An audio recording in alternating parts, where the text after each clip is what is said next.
Hi friends, ఈరోజు మనము TSPSC group 2, 3 papers model paper 4 గురించి తెలుసుకుందాం. Question number 111. I don't want to go to a restaurant semicolon ఇచ్చిండు, అలాగే పక్కన డాష్ ఇచ్చిండు. We can't afford it. ఈ 2 సెంటెన్సెస్ని కలపడానికి ఉపయోగించేటటువంటిది ఏదని మనం తెలుసుకోవాలి. లేటర్ అంటే I don't want to go to restaurant, నేను రెస్టారెంట్ పోవటం ఇష్టం లేదు. వీ కాంట్ ఎఫోర్డ్ ఇట్, నేను దాన్ని భరించలేను, ఖర్చులు భరించలేను అంటున్నాడు. అంటే లేటర్ అంటే తర్వాత వస్తుందా, బిసైడ్స్ అంటే అంతేకాకుండా వస్తుందా, హెన్స్ అంటే ఎప్పటి నుంచి వస్తుందా, ఇన్స్పైట్ ఆఫ్ అంటే అయినను అనుస్తుందా. అంటే ఇక్కడ రెస్టారెంట్కి వెళ్ళటమే కాకుండా దాన్ని భరించలేను అంతేకాకుండా మీనింగ్ వస్తుంది. కాబట్టి besides is the right answer. Mohan wants to lie down for an hour. Lie down అంటే టేక్ రెస్ట్ అని వస్తుంది. కాబట్టి take rest second one right. Turn into కాదు, రిమూవ్ అంటే తొలగించడం, అబ్జర్వ్ కీన్గా అంటే పూర్తిగా పరిశీలించడం, టర్న్ ఇంటూ అంటే చేంజెస్ అవ్వటం మీనింగ్ వస్తుంది. ఈ రెండింటి కాదు, టేక్ రెస్ట్ అనేది కరెక్ట్ ఆన్సర్. కాబట్టి take rest second option is the right answer. And could you lend me your book. ఈ could you lend me your book, నీ పుస్తకం నాకు ఇవ్వగలుగుతావా అన్నాడు. ఈ కుడ్ అనేది ఏ ప్రాసెస్లో వాడిండు ఇక్కడ మనం తెలుసుకుందాం. ఇక కుడ్ అంటే ఇక్కడ కుడ్, షుడ్, ఇట మైట్ ఇట్లాంటివి వచ్చినప్పుడు రెస్పెక్ట్ వేలో ఉంటుంది, పొలైట్ మేనర్లో ఉంటుంది. కాబట్టి ఈ పొలైట్ మేనర్ ఏదైతే ఉందో టు ఎక్స్ప్రెస్ పొలైట్నెస్ అనేది కరెక్ట్ ఆన్సర్. అలాగే పాస్ట్ పార్టిసిపుల్ కాదు, V3 కాదు, ఎందుకంటే ఇది మోడల్ వర్బ్. అలాగే past tense of the can as the past tense of can కూడా కాదు, అది కెన్గా ఉపయోగించలేదు. అలాగే అబ్లిగేషన్స్ అంటే డ్యూటీ, రెస్పాన్సిబిలిటీ కింద కూడా ఇది వాడలేదు. రెస్పాన్సిబిలిటీ కాదు ఇది, అంటే just a kind of request, దానికే వాడాడు ఇది. సో టు ఎక్స్ప్రెస్ పొలైట్నెస్ ఇది correct answer. Second one is the right answer. Next 114. Choose the sentence that does not have a noun clause. Noun clause ఏంది ఇది అంటున్నాడు. What you it is not good for you. Hari said that he was busy. Hari was very happy. Hari said that. ఇక్కడ noun clause అంటే వెర్బ్కి సంబంధించినటువంటిది. ఏదైతే subject reflect అవుతుందో ఇక్కడ subject you ఉంది, ఇక్కడ ఈట్ ఉంది. అంటే దీని యొక్క ఫ్రేజ్ మిగతా సెంటెన్స్ ఏదైతే సబ్జెక్ట్ గురించి చెప్తుందో దాన్ని నౌన్ క్లాస్ అంటాము. ఆబ్జెక్ట్గా ఉపయోగపడుతుంది వెర్బ్ తర్వాత వచ్చేది. నౌన్ క్లాస్ అనేది దాని యొక్క వెర్బ్ యొక్క ఆబ్జెక్ట్గా ఉపయోగపడుతుంది. అలాగే Hari said that he was busy, ఇక హరి గురించే చెప్తుంది. Said verb, that he was busy అంటే సబ్జెక్ట్ గురించి చెప్తుంది, దీని యొక్క ఆబ్జెక్ట్ లాగా వచ్చింది నౌను. అలాగే హరి వాజ్ వెరీ హ్యాపీ, ఇక్కడ దాని ఆబ్జెక్ట్ లాగా ఏమీ రాలేదు. Hari said that he had finished his work. ఇక్కడ హరి సెడ్ దట్, ఇక్కడ that he had finished. He అనేది హరికి సంబంధం ప్రొనౌన్ ఉంది కాబట్టి ఈ 3 నౌన్ క్లాసెస్ వచ్చినాయి. ఇక్కడ హరి దానికి 3వది రాలేదు కాబట్టి మనకు అడిగింది కూడా నౌన్ క్లాస్ లేదు అడిగాడు కాబట్టి third one is the right answer. 115. Choose the relative pronoun among the following. ఇక్కడ relative pronoun that, it, this, what. ఇక్కడ దట్ అనేది రిలేటివ్ ప్రొనౌనే, వాట్ అనేది కూడా రిలేటివ్ ప్రొనౌనే, దాన్ని వాడుకోవచ్చు. ఇట్, దిస్ అనేవి కాదు కాబట్టి ఫస్ట్ వన్, ఫోర్త్ వన్ ఏది పెట్టినా కానీ రైట్ ఆన్సర్.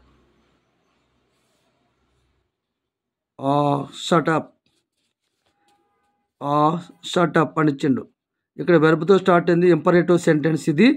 దీనికి క్వశ్చన్ వేయాలంటే విల్తో వేయాలి. విల్ పాజిటివ్ కానీ విల్ నెగిటివ్ కానీ ఉన్నట్టు దాన్ని వేయాలి. Will you or won't you అన్నది కరెక్టు. ఇక్కడ విల్ యూ వచ్చింది రైటు, వోంట్ యూ రాలేదు, వోంట్ వి వచ్చింది కాబట్టి రాంగ్ ఇది. So first one is right answer. ఇక్కడ ఇంపరేటివ్ సెంటెన్సెస్ వచ్చినప్పుడు క్వశ్చన్ ట్యాగ్స్ మనం వివరించాం చక్కగా మన యొక్క వీడియోలో. అదొకసారి మీరు చూసుకుంటే ఈ క్వశ్చన్ ట్యాగ్స్ గురించి మళ్ళీ ఎక్కువ బాధపడాల్సినటువంటి అవసరం లేదు. 117 choose the sentence with a not finite clause. Non finite infinitive clause ఏదంటున్నాడు. ఇన్ఫినిటివ్ క్లాస్లో సబ్జెక్ట్ ఉండదు, వెర్బ్ ఉంటుంది, కానీ టెన్స్ ఏర్పాటు చేయదు. అదే గుర్తు మనకి. ఇది బార్న్ ఇన్ లండన్, ఇక్కడ వెర్బ్ ఉంది, సబ్జెక్ట్ లేదు, ఇది ఏ టెన్స్ ఏర్పాటు చేయదు. He became the citizen of the United Kingdom, subject ఉంది, ఇక్కడ చూడండి సబ్జెక్ట్ ఉంది. అలాగే దీని తర్వాత and became the citizen of, ఇది కూడా ఇచ్చిండు. అండ్ తర్వాత హీ బికేమ్ అన్నట్టుగా వస్తుంది ఇది. సో ఇక్కడ హీ వాస్, ఇట్లా వెర్బ్తో స్టార్ట్ అయ్యే సెంటెన్స్ ఏదైనా ఉన్నాయంటే వాటిని infinite class, non finite classes కింద డిసైడ్ చేసుకొని ఇటువంటి సెంటెన్సెస్ ఏవైతే ఉన్నాయో వాటిని మనం రైట్ ఆన్సరు పెట్టుకుంటే మంచిది. 118 choose the correct yes or no question. Do you know where is he live. ఇక్కడ క్వశ్చన్ వర్డ్ వచ్చిన తర్వాత సబ్జెక్ట్ వస్తుంది, హెల్పింగ్ వర్బ్ వచ్చింది కాబట్టి ఇది రాంగు. ఇక్కడ ఇది కూడా సబ్జెక్ట్ రావాలి, హెల్పింగ్ వర్బ్ వచ్చింది కాబట్టి ఇది కూడా రాంగు. ఇక్కడ కూడా క్వశ్చన్ వర్డ్ వచ్చిన తర్వాత సబ్జెక్ట్ వచ్చింది, అసలు ఇక్కడ డూతోనే స్టార్ట్ కాలేదు కాబట్టి సెకండ్ వన్ కంప్లీట్గా రాంగు. ఇక్కడ వేర్ తర్వాత సబ్జెక్ట్ రావాలి, హెల్పింగ్ వచ్చింది కాబట్టి ఇది కూడా రాంగు. క్వశ్చన్ వర్డ్ తర్వాత మనకి సబ్జెక్ట్ వచ్చింది, ఆ తర్వాత V1 వచ్చింది కాబట్టి ఈ question right. Do you know where she lives అనే సెంటెన్స్ కరెక్ట్ కాబట్టి 4th is the right answer. 119 my house stands all the other houses in the street as it is big in size. మా house చాలా పెద్దదని చెప్తాడు, దీని మధ్యలో all the other హౌసెస్తో పోల్చుకుంటున్నాడు కాబట్టి ఇక్కడ ఇన్స్పైట్ ఆఫ్ అంటే అయినప్పటికీ, ఉన్నప్పటికీ అని వస్తుంది మీనింగు. అపార్ట్ ఫ్రమ్ అంటే కొంచెం మినహాయింపు, ఎక్సెప్ట్ అని వస్తుంది. ఇన్ కేస్ ఆఫ్ అంటే ఈ విషయంలోనే వస్తుంది. డ్యూ టు అంటే అందువలన వస్తుంది. కాబట్టి ఇది కొంచెం డిఫరెంట్గా ఉంది కాబట్టి అపార్ట్ ఫ్రమ్ అనేది రైట్ ఆన్సర్.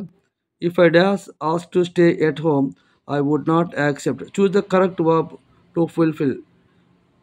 ఇక్కడ ఇది ఇంప్రాబుల్ కండిషన్, ఇమేజినరీ యాక్షన్స్ ఇట్లా జరుగుంటే అలా జరిగేది అని ఊహించుకొని చెప్పేది. ఇటువంటి వాటికి సబ్జెక్ట్ ఏది వచ్చినప్పటికి కూడా మనం వర్ అని పెట్టాలి కాబట్టి వర్ అనేది రైట్ ఆన్సర్. వాజ్ బీన్ అనేది అసలే రాదు. Am, if I am asked అని రాదు. If I have been ask to stay at home, ఇట్లా ఈ కండిషన్స్లలో హ్యావ్ రాదు, హ్యాడే వస్తుంది కాబట్టి వర్ అనేది correct answer. Next 121 I was not trained enough for the game. Enough in the sentence above is. ఈ enough అనేది ఏంటి అని ఇచ్చిండు. ఈ ఇనఫ్ అనేది ఏంటంటే ఇటువంటి వెర్బ్ తర్వాత వచ్చినట్లయితే యాడ్ వెర్బు, నౌన్ ముందు వచ్చినట్లయితే యాడ్జెక్టివ్. ఇప్పుడు వెర్బ్ తర్వాత వచ్చింది కాబట్టి యాడ్ వెర్బ్ కాబట్టి first option is the right answer. 122 she had hardly finished the meal dash she started feeling hungry. She hardly అంటే నెగిటివ్, అంటే ఆమె దాదాపుగా మీల్స్ ఫినిష్ చేయలేదు అంటున్నాడు కాబట్టి the started feeling hungry again, మళ్ళీ ఆకలి వేస్తుందని మీనింగ్ వస్తుంది. ఇక్కడ కంజంక్షన్ ఏది వస్తుంది అని అనుకుంటే ఈ వెన్ అనేది సెకండ్ యాక్షన్కి, ఇక్కడ ధ్యాన్ అంటే ధ్యాన్ షీ స్టార్టెడ్ ఇది రాదు, నోస్ ఉన్న ధ్యాన్ అయితే వచ్చింది. దెన్ అంటే లింకర్ ఇది, దెన్ షీ అప్పుడు తినలేదు కాబట్టి సరిగ్గా తినకముందు అప్పటికప్పుడు ఎందుకు అవుతుంది, ఆకలి కాదు. వెన్ ఇది కాంబినేషన్ వచ్చినప్పుడు, second sentence simple past tense ఉన్నప్పుడు ఇక్కడ సబ్జెక్ట్ ఉంది, ఇక్కడ V2 ఉంది కాబట్టి ఇక్కడ వచ్చే అవకాశం ఉంది. వైల్ అంటే ఆ సమయంలో ఒక పని చేసేటప్పుడు ఇంకొక పని కంప్లీట్ అయిపోయి ఉంటే, ఇంకా మనం మొదలుపెట్టిన పని ఇంకా అట్లనే కొనసాగుతూ ఉంటే అటువంటి సందర్భంలో వైల్ ఉపయోగించాలి. హార్డ్లీ కానీ స్కేర్స్లీ కానీ వచ్చినప్పుడు వెన్ అనేది కంపల్సరీగా వస్తుంది కాబట్టి ఇక్కడ వైల్ కాదు, వెన్ అనేది correct answer. Next 123 choose the sentence that does not have an adverbial class. Adverbial class లేదని ఏం చెప్తున్నాడు. ఇక్కడ యాజ్ సబార్డినేట్ ఇది ప్రిన్సిపల్ క్లాసు, సబార్డినేట్ క్లాస్లో వస్తుంది యాడ్వర్బియల్ క్లాసు. యాజ్ అనేది ఓకే, యాజ్ ఇది కూడా ఓకే. అలాగే సిన్స్ అనేది కూడా యాడ్వర్బియల్ క్లాసు. ఇక్కడ దట్ అనేది అది యాడ్వర్బియల్ క్లాస్ కాదు, అది ప్రొనౌను. కాబట్టి ఈ కాంది అని అడిగాడు కాబట్టి third one is the right answer. 124 choose the noun phrase with the correct order of the. ఇక్కడ నౌన్ ఫ్రేజ్ అని ఇచ్చినప్పుడు ఒకటే గుర్తుంచుకోండి, మీకు ఇంత ముందే చెప్పినాము, డిటర్మైనర్స్తో స్టార్ట్ అవుతుంది. డిటర్మైనర్స్ అంటే ఆర్టికల్స్, అలాగే డెమాన్స్ట్రేటివ్ ప్రొనౌన్స్, అలాగే పాసెసివ్ యాడ్జెక్టివ్స్ అని చెప్పినాం. అలాగే క్వాంటిఫైయర్స్ వీటితో కూడా స్టార్ట్ అవుతుంది. ఇంకొక ముఖ్యమైన ఈ నౌన్ ఫ్రేజ్ అన్నప్పుడు మీరు ముఖ్యంగా ఒకటి గుర్తించండి, కామన్ నౌన్ చివరి వస్తుంది. కామన్ నౌన్ ఏదైతే చివరి వచ్చింది, ఇక్కడ బిగ్ నౌన్ కాదు, హౌస్ వచ్చింది ఓకే, బిల్ట్ నౌన్ కాదు, బిగ్ ఇది కూడా కాదు. నౌన్ ఏదైతే చివరి వస్తుందో, కామన్ నౌన్ ఏదైతే చివరి వస్తుందో దాని ఆప్షన్ చూసుకోండి. అది కనుక ఒకటే ఉన్నట్లయితే రైట్ ఆన్సర్ పెట్టుకోండి.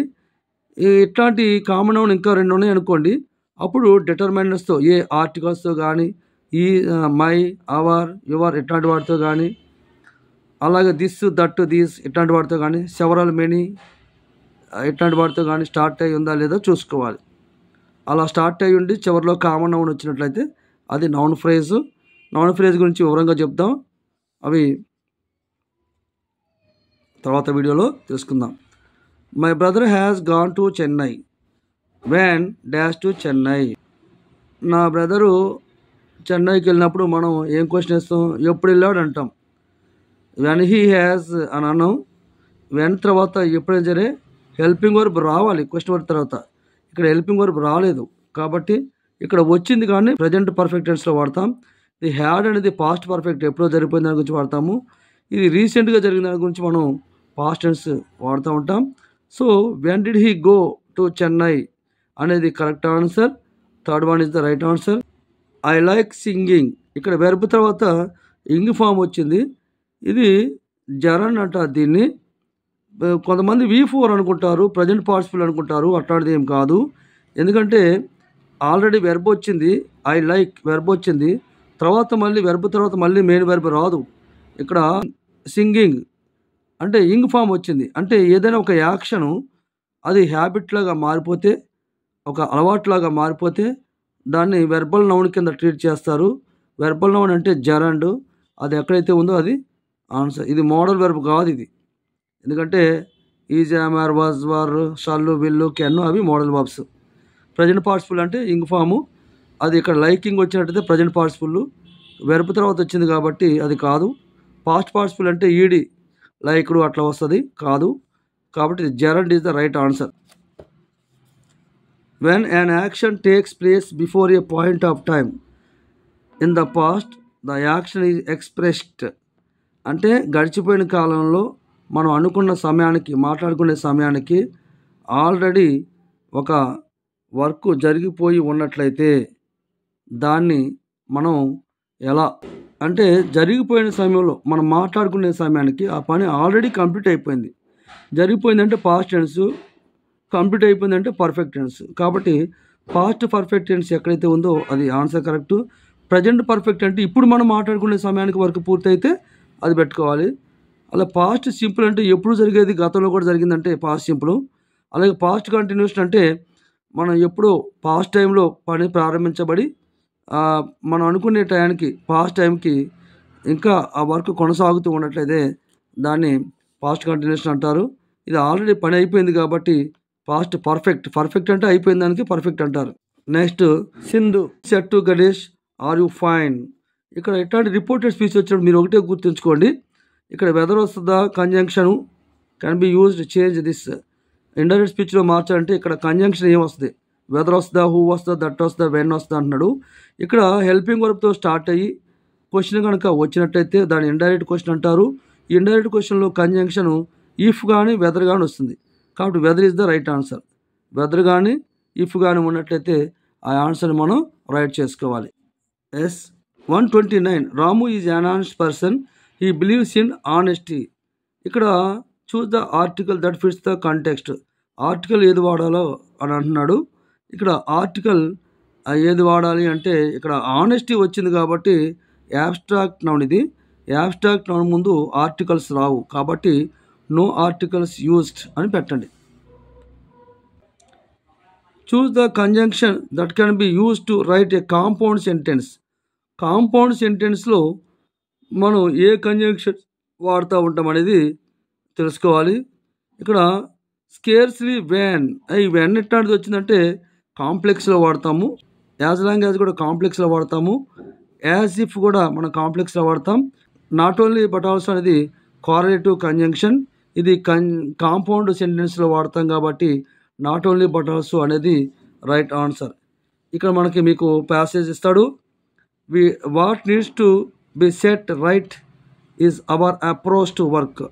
It is a common sight in our country of employees reporting for duty on time and at the same time doing little work. If an assessment is made of time they spent in gossiping, drinking tea, eating pan and smoking cigarettes, it will be shocking to know what the time devoted to actual work is negligible. The problem is that standard which the leadership is administration. ఇక్కడ లీడర్షిప్లో కూడా అడ్మినిస్ట్రేషన్లో కూడా problem ఉంది అంటున్నాడు. మనో లేదని కొంచెం ఖాళీ దొరికితే చాలు, ఆ పని తక్కువను సమయం గడపడం ఎక్కువ అవుతుంది. ఎట్లా అంటే టీ తాగటం, సిగరెట్ తాగటం, అలాగే పాన్ తింటాం, అలాగే పనికి మాలి ముచ్చట్లు చెప్పుకోవడం, ఇట్లాంటివన్నీ ఉంటాయి gossips. The problem is the standard which the leadership in administration sets for the staff. ఇదంతా అడ్మినిస్ట్రేషన్ లీడర్షిప్ గురించి సెట్ చేస్తే దాన్ని బట్టి ఉంటుంది. And what do the below down officers do, కింద వాళ్ళు ఏం చేస్తారు? What do top bureaucrats do, పై ఆఫీసర్స్ ఏం చేస్తారు? కింద ఆఫీసర్. పై ఆఫీసర్స్ ఎట్లా చెప్తే కింద ఆఫీసర్స్ అలా చేస్తుంటారు. కాబట్టి పై ఆఫీసర్స్ కరెక్ట్గా ఉన్నట్లయితే వర్క్లు పర్ఫెక్ట్గా ఉంటాయి. పై ఆఫీసర్ కరెక్ట్గా లేకపోతే కింద వాళ్ళు టైం పాసే చేస్తారు. The administration setup remains weak mainly because the employees do not have the right example to follow. And they right example లేడు అంటే పైన బాస్ కరెక్ట్గా ఉంటే కింద వాళ్ళు పనిచేస్తారు. And they are more concerned about being to the good looks at the bosses than doing work. పని కంటే వాళ్ళు మంచిగా ఆ ఆఫీసర్స్ కాకబెట్టేటటువంటి విషయంలోనే ఉంటారు. ఈ పారాగ్రాఫ్ చూసి మనకు ఏమేమి క్వశ్చన్స్ వచ్చినా చూసుకొని ఎట్లా చేయాలో చూద్దాం. According to the writer the employees in our country work ఎట్లా ఉంటారు? ఇక్కడ punctual but not duty concession అంటే టైంకు వస్తారు, టైం ఆఫ్ చెప్తారు కానీ డ్యూటీ పని సరి చేయరు అంటున్నాడు.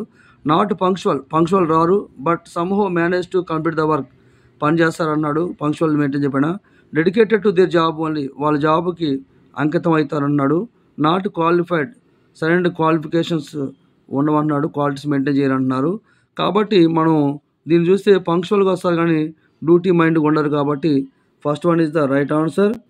Next 132 according to the writer the administration in India is, administration ఎట్లుంది? By and large.